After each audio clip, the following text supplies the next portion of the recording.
Welcome back, all you Treksters. Today, we aren't just looking at history, we're looking at a ghost. For years, the disappearance of Benjamin Sisko in 2375 was the ultimate cold case. But now, a new emissary has emerged from the Photonic realm, fighting her own survival while hunting for the truth about the man who saved the Alpha Quadrant. With only 1 week to prove her value to the Academy, the stakes have never been higher. Is Sisko a god, a guardian, or just gone?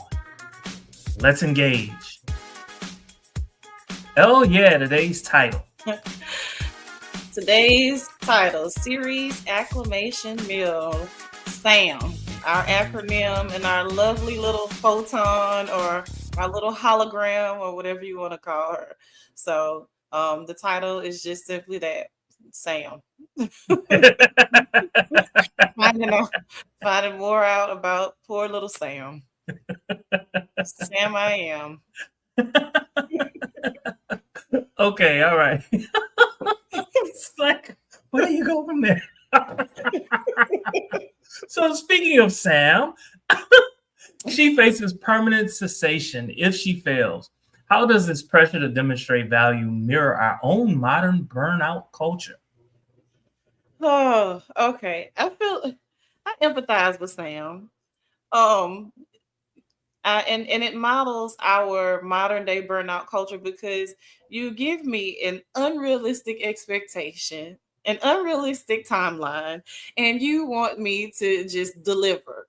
And so I get that she's the hologram and the first of her kind, in the Federation or in really all together, right? Because she was created. And so her battle is way different than anybody else's, but I felt bad for her because it's just like, what do y'all want me to do? I can't change the mind of these organics. Like, I'm still trying to understand them. They don't understand themselves. And I don't think that they ever will. It's not that simple. And y'all are just asking me to come down here and just create world peace, basically, is the equivalent of what y'all are asking me to do. Like, no, this is an impossible task to tell us all about organics and enroll in this class. By the way, on top of everything else that I'm asking you to do, I need you to be enrolled in this class. This is the one. Why are you listening to music? What good is that going to do for us? So, and by the way, at the end, all she did was offer her a book. How the hell is one book supposed to?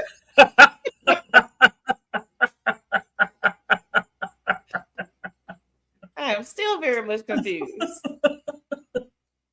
Okay. Sam, being a photonic being, created as a servant who became sentient. How does her journey reflect the classic Star Trek theme of seeking out new life, especially when that life is one we, meaning the Federation, created ourselves? So I think it's right on brand. It really is. Hi, John Clark.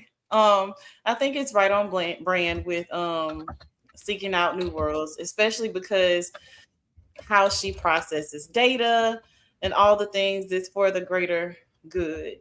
The only thing that really bothers me with this in particular is because she does feel. She has feelings. And so sometimes the way in which her creators approach her, I'm not a fan of. So yeah, I do think it's right on brand though with Star Trek. Well, how did her creators approach her? Oh, you know what? Because she was created to be a servant, right? I don't think they approach her in terms of, what she would be gaining on her personal journey as she's inside of the Academy. So you sent me here to be an emissary or whatever it is because of this grand mission of trying to understand the organics, not understanding that I've developed these relationships with people. And so in trying to understand them, I've created friendships. And so they don't give a damn about none of that. They don't care. But to me, what that did was it reminded me of the relationship that Benjamin Sisko had with the beings in the Celestial Temple. They didn't care about his relationships. They only cared that he was doing what they wanted him to do. They didn't care. They Isn't did that not like care. real life, especially if you're an educator? I'm not going to name any names. No, I just need you to produce. I don't care how you feel. I don't care if you lose sleep, lose weight, blood pressure high, eye popping out the socket. I need you at work. I need you to prepare these kids that are literally the bottom 2% as it pertains to intellect. And I need you to make them look like they can be pilots. And I need it done by 4:00. Stop. Stop. Is that all? Well, Oh, and 75% of your class has a plan by 4:00. Need it done. Thanks.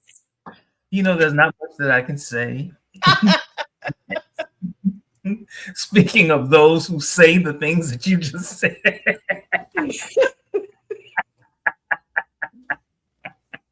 But if you were doing what I told you to do in the first place, Listen, only for you at the end of the year to say, oh, I understand now why you said you wanted me to do that. your battle is different. Oh, child. Okay. This is not that show, but it does relate to the unrealistic expectations, and we don't care about your feelings. Just get it done. Let's switch to something a little lighter. Is music truly the bridge between the electromagnetic and the emotional? I'm gonna say yes. Okay. All right. Music is spiritual in nature, and so music can evoke all kinds of emotions. I can put on some heavy metal and I may want to go and spray paint or tag trains and do all kind of crazy things. And I can put on some jazz music and just vibe out and want to take a bubble bath. So it definitely evokes different types of emotions depending on the types of music you listen to. So I want to say yes to your question. It is the bridge. Well, because the first part was electromagnetic. This is what I want to say as it relates to music. Once you start to play a musical instrument, you realize that it's a whole lot about numbers, right? A whole note, a half note, a quarter note, all of that. Like the beat, 3/4 count, of 4 count, all of it is about music. And if you understand how music is put together, then if you are binary, meaning ones and zeros, it makes sense. Music makes sense to you. And so that's why I say, yes, it is the bridge between the electromagnetic and the emotional, because what is produced as a result of it, music makes you move your soul. All right, let's move. Bajorans rely on scripture, and I don't know if are you familiar with the Bajorans? No. Okay, so Bajor was a planet outside of the Federation, but they fought in a war against the Cardassians. And so Sisko was Bajori. He was not Bajoran. He was human. He was human. But after the war with the Borg, I think you are familiar with the Borg. Are you familiar with the Borg? Maybe not. Okay. So after the Federation had a war with the Borg, Sisko left Earth and he went to Bajor. And what he was asked to do was basically to help Bajor become part of the Federation. While he was there, he went through the wormhole. It was the first and only stable wormhole in the galaxy. And so he went in. When he went in, he realized that they had some type of connection with him, not with the other person that was with him, but just him. and they told him that he would be he was pivotal in making Bajor whole again. Well, I'm going to cut through several seasons. Basically, he became the emissary of the prophets, and what that basically meant was he spoke for the gods of Bajor. Okay, all right. Now, told you all of that, which was a lot, right? That was like 7 seasons worth of information. So the Bajorans rely on scripture, but Sam seeks empirical evidence. Why are humans or organics so obsessed with proof over faith? Oh, child. You can take that back to the Bible. Yes. Basically. So Sam, God lover, and I know I'm going to stray just a little bit and talk about one of the scenes in particular, because when her creators were like, hey, have you tried outright asking them?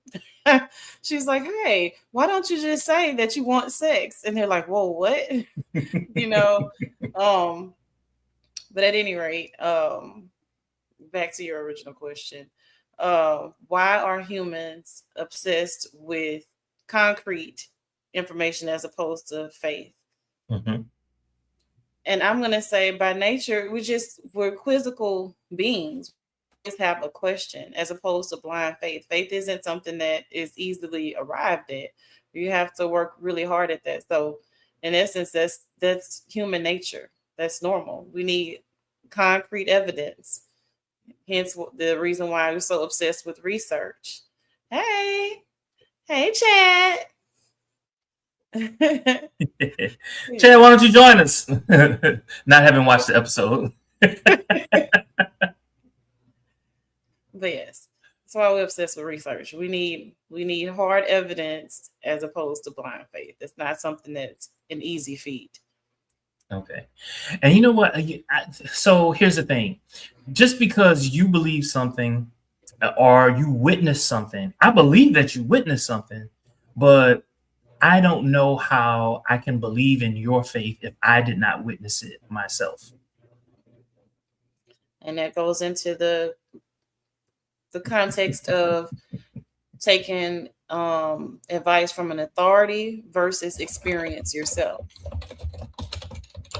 Right. So I can tell you, hey, don't touch that stove. It's hot.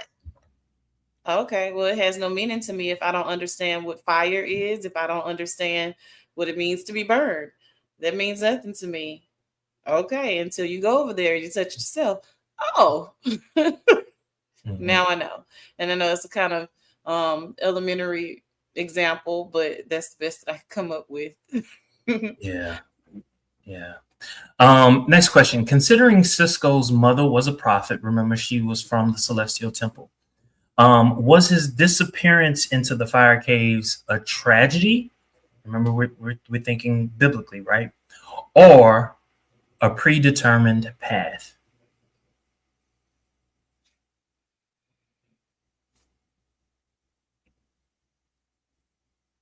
Say it one more time.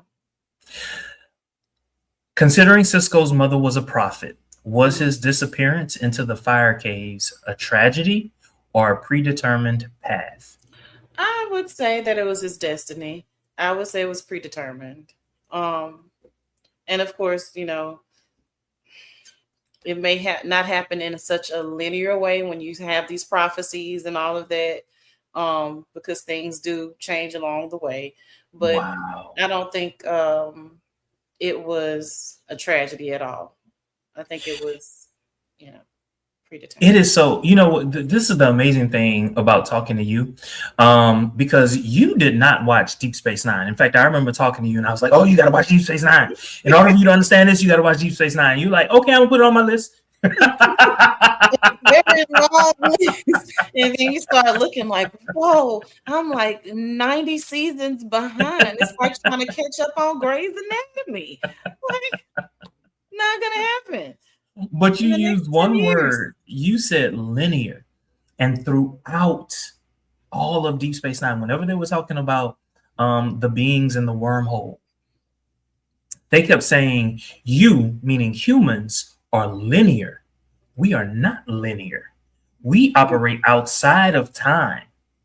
Yes. You know what I'm saying? And the fact that you use that word is like every single time you're on the show, you haven't watched all these shows, but you get it, you understand in the moment, and that is what's so awesome about you. Yes, I do believe that it was a predetermined path.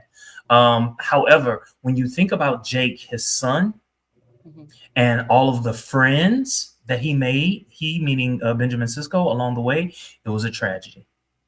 It was a tragedy. So it depends on your perspective. Your perspective guides your thinking about that question, I believe. All right. Next, Starfleet listed Sisko as MIA because there was no body. Nobody was ever found. If Sam finds proof he is alive, does that destabilize Bajoran religion or strengthen it? Ooh.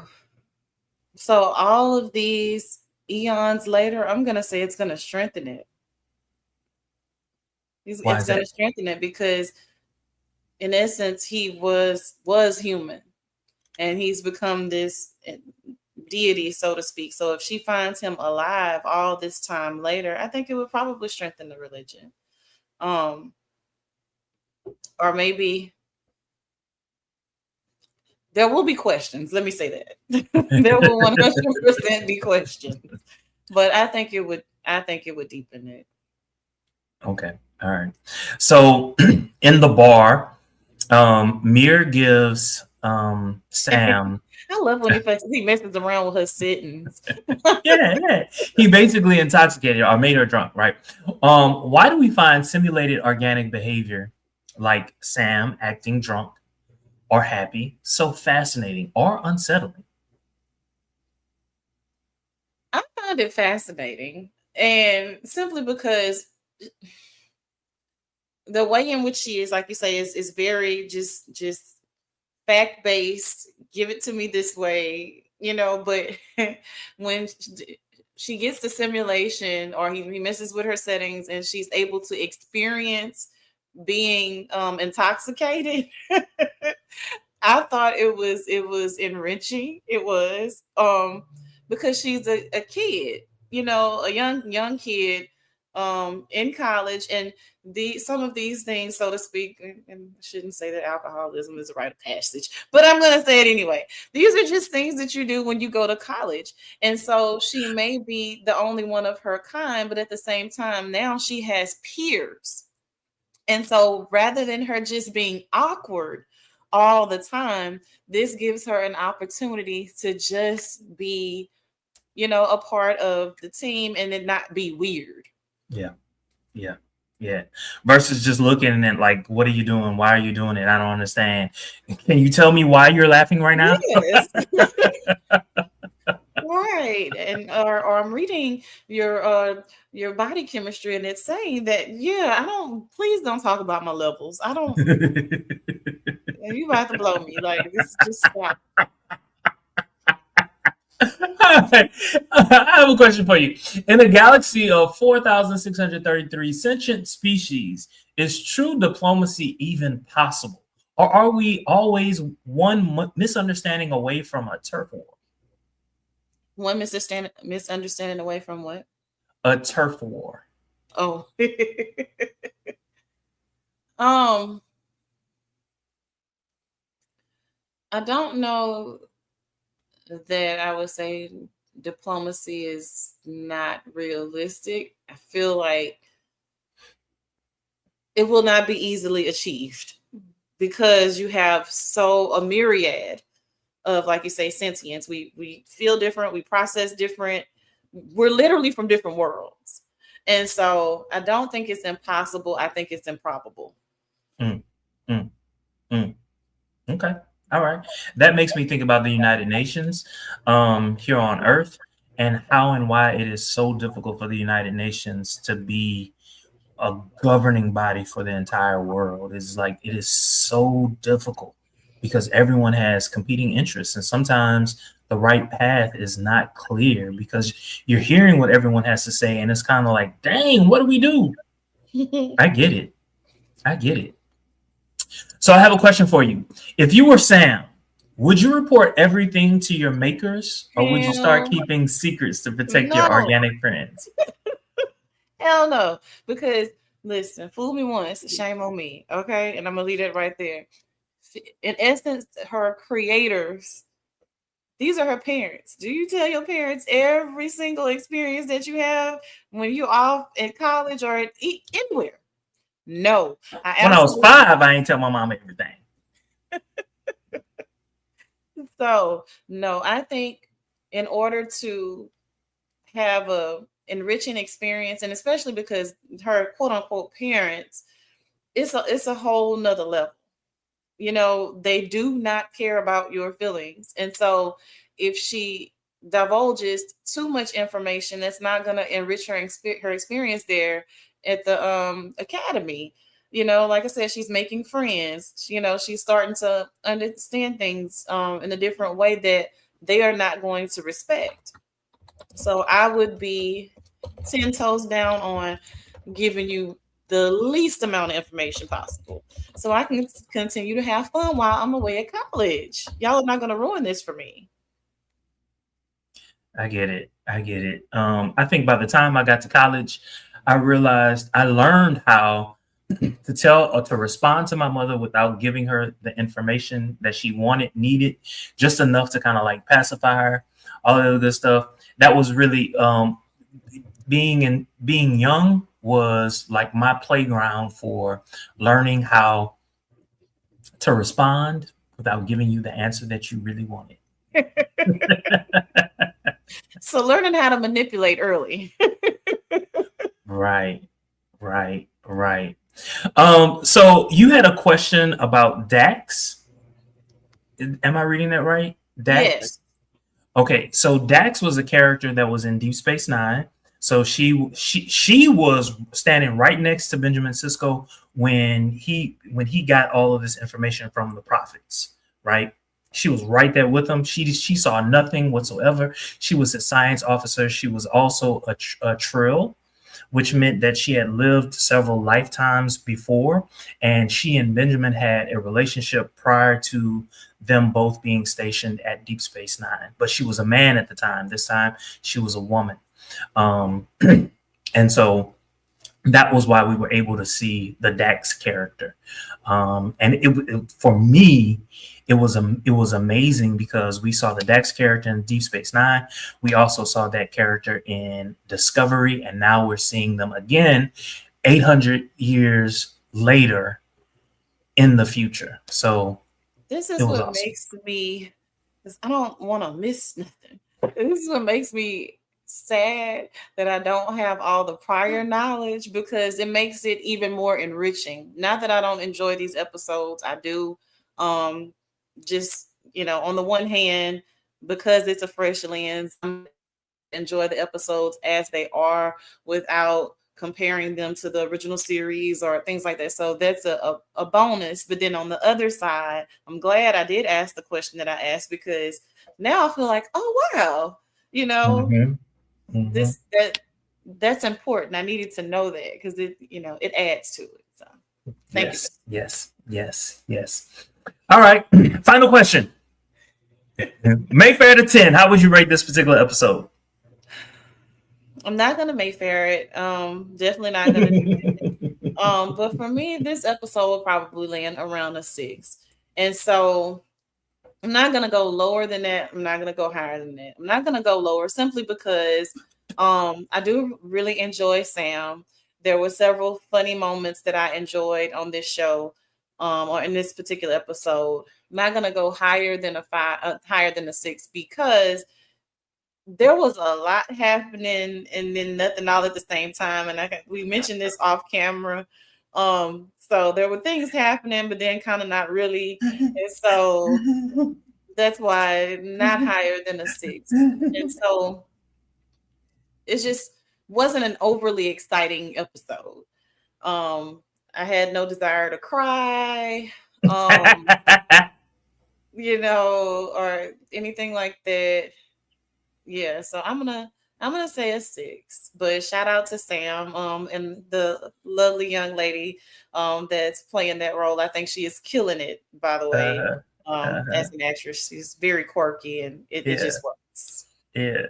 You know what? It wasn't until we started recording that I was just like, you know what? I'm starting to like this episode a little bit more. And it was because I think there was a part of me that got it when I was watching it, but it wasn't one of those episodes that I watched more than once. I've only seen this episode once, right? But as we started talking about it, I realized, oh wow, her makers are just like the people in the Celestial Temple. Are the prophets. So I saw the dichotomy between her and Benjamin Sisko, and I didn't get it. Like okay, she called herself an emissary. Okay, yeah, I get it. But in the context of, hey, her people just wanted her to do this one thing, just like the people in the Celestial Temple wanted Benjamin Sisko to do that one thing. Once I discovered for myself how those two things are parallel, it was like, wow, this was a really good episode. And I'm kind of mad at myself for not catching it earlier. Normally I catch those things. So before I was gonna say it was a 5. I was dead set on a 5. Only because it's Star Trek, I wasn't gonna go lower than a 5. Now, after having, like talked about it and hearing what you had to say, I'm going to bump it up to a 7. I'm going to bump it up to a 7. We can take a 7 to get the job done. Now you're making me want to like, dang, do I backpedal and change my score? No, don't. I'm going to leave it alone. No. All right. Thank you all so very much for watching. Don't forget to like, comment, subscribe, and share on all your social media. Until next time, live long and prosper, my loves.